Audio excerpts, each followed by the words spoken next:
Hazvina kumira zvakanaka hama dzangu, iko zvinezvi nyaya iri pano, mutambo watsvuka ropa, mhuri dziya dzotanga kunhingirikana dzemudanga, marudzi chaiwo chaiwo ari kuda kupandukirana panapa. Ndiri kusangana nemhinduro iri kudzoka iri kubva panapa mukuziva mese kuti vaBlessed Gedza vari kunzi vakadzingwa kubva kubato reZANU-PF uko kwavaishanda variko kudecision making board mapolitburo kwavo kwavaishanda vari ikoko. Saka iko zvinezvi mashoko ari kubuda panapa akamira akadai so ari kunzi chasing me from ZANU-PF will never stop me from doing what we are planning. Iye Emerson akatombodzingwawo akadzoka. So I will not be moved an inch from executing our mega plan. Zimbabweans, wake up and let's join hands to move Mnangagwa out of State House. The signal is coming. Ndo mashoko aripo ari kubuda pano hamadza ndio atikuziva kuti signal yacho yakamira bhozi isusu taane nguvawo semhuri yeZimbabwe takamirira iyo signal yacho, asi signal yatozobva nekuZANU-PF vakutaura kuti Geza wacho tatomudzinga, ende signal imwe yakabva futi nekuZRP ichitaura kuti endai munosunga Blessed Geza. Imwe signal futi yanga yave kutaurwa naZiyambi uyo akazotanga nogedzerwa nevanhu achinzi anofanira kudzingwa basa nekuti akutanga kutaura kuti akanzwa kuti Geza ari kunzi akaponda munhu pamba pake, akatanga kutaura kuti zvoni nyaya iyo auda kuti hanzi ngachinoinvestigatewa ionekwe kuti zvinofambiswa sei, kureva kuti kwanga kwakumutsvagira nyaya zvikakodzeresa mutauro kuti saka imimi sei muchitaura nyaya idzodzi panguva yatiri inei, sei musina kuzvitaura kudhara, ende sei manga musina kumusunga. Saka zvinoreva kuti imimi munokavhira nyaya kuvharidzira mhosva dzinenge dzakaparwa nemunhu nekuti akanga ari kuZANU-PF. Asi zvizhinji zvaingotaurwa pakambobuda imwe pakanzi aGeza vakazombodai vakadii, ukanzi vari kudiwa kumataredzi mhosva, pakazonzi iko zvinezvi nyaya yapo ndeyekuti vakatuka president. Saka kutuka president vanyaya yacho vari kutsvagira, pakanzi tiri kutsvaga kwavanogara, mudzimai wavo akatorwa akasanganiswa nezvakasiyana siyana. Isignal iyoyo yaitobva kune vanhu veZANU-PF nekuti pavakangonzwa shoko richibva kuna vaGeza richitaura kuti 8:30 kana kuti 2030 chaona Emerson Mnangagwa i2030 yepawachi.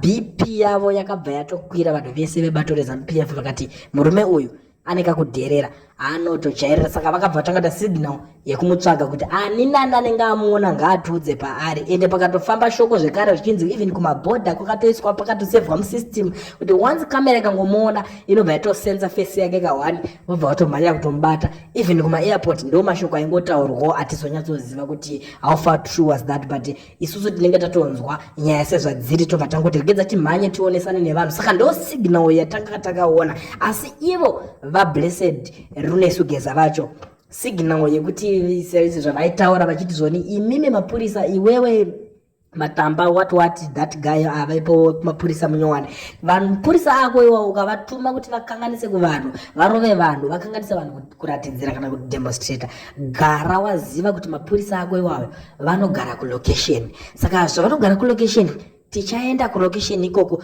todhila navo 1-1, tinoziva vakadzi vavo, vana vavo, mhuri dzavo, anambuya vavo, kitsi dzavo, imbwa dzavo, zvese nezvibhorani nemabhara avo tinoziva pazvinenge zviri. Saka kana ukangovabvumidza chete kuti vange vachienda kuti vabate vanhu vachida kudemonstrata tichadhila navo. Ndo shoko rimwe rakanga riri kutenderera richibuda nemuromo mavaBlessed Runesu Geza avo vakabva kuhondo vakataura mashoko akawanda vakati wewe Christopher Mutsvangwa zvekare takakuona uchida kunhingirikina nyaya zvako zvaunenge uchishandiswa uchisungirwa mwana wako uchinzwainzwai. vaMutsvangwa vakabuda vakati aiwa Geza nyaya yekuti nhingirikina ikai mwana wangu haana kusungwa naMnangagwa, asi vaMnangagwa ndo vakazouya vakakanzela arrest wacho wati zvaitaurwa zvakatowanda. Papa kutobuda imwe nyaya vanhu takatotanga kutaura kuti saka president vanototi kana munhu wecomrade wavanenge vachishandisa akasungwa vanosvika vachimubudisa kuita rudzi ikoko. Unoziva kuti zvinhu zvakawanda panise panoitika nyaya panotanga kufumuka mune kuvhomoka zvinhu zvakawanda, panga pakufumuka zvizhinji, asi yakazongotsikwa ikataurwa pachikuru navaChristopher Mutsvangwa. Izvo zvakakonza kuti vaMutsvangwa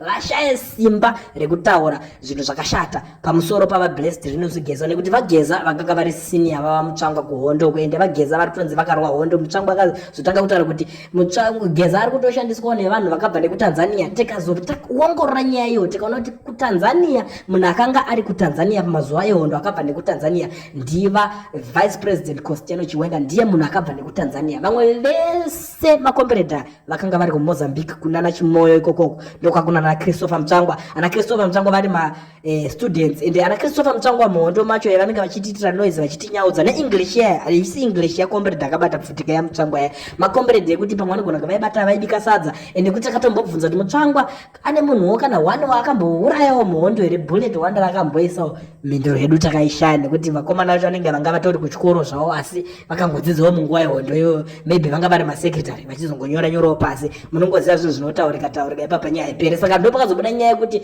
vaCostiano Chiwenga isusu pamawekera takazviita ndo vainzi vakabva nekuTanzania ende nyaya yakatombobuda. We all know that kuti vaCostiano Chiwenga vakanga vari nekuTanzania. Saka ndoko vakabva nako ikoko ndo vanga vakutonongedzera zvichinzi vageza vari kushandiswa nevanhu vakabva kuTanzania. Hama dzadiwa pakataurwa zvakawanda pakafumurwa vanhu vakawanda pamusoro penyaya iyoyi nekuti papakunzi iye uyu Mnangagwa ngabve ipapo nematsotsi ake ende isusu we all know kuti vaMnangagwa kuti vazopinda pachigaro apa tanga kanyaya yatanetsika nenyaya yekuti vaMugabe vaishandawo nematsotsi avo. Saka pachakazoitika nzvimbo pakazobuda nyaya paya pachinzi zoni the president is safe pachitaurwa navakomana vaya vaibvisa vaMugabe mazuva ekuu vachiti the president is safe, we are only targeting the criminals around the president. Ende makazoona mese zvakatoitika kuti the president was safe here kana kuti not safe. It's up to you. Asi chatinozongoziva ndechekuti takazongoona kuti Jonathan Moyo akarowa mabude akatiza pakarobuda ana Kasuku here vakarowa mabude vakatiza ana Wouter Muzembi vakarowa mabude vakatiza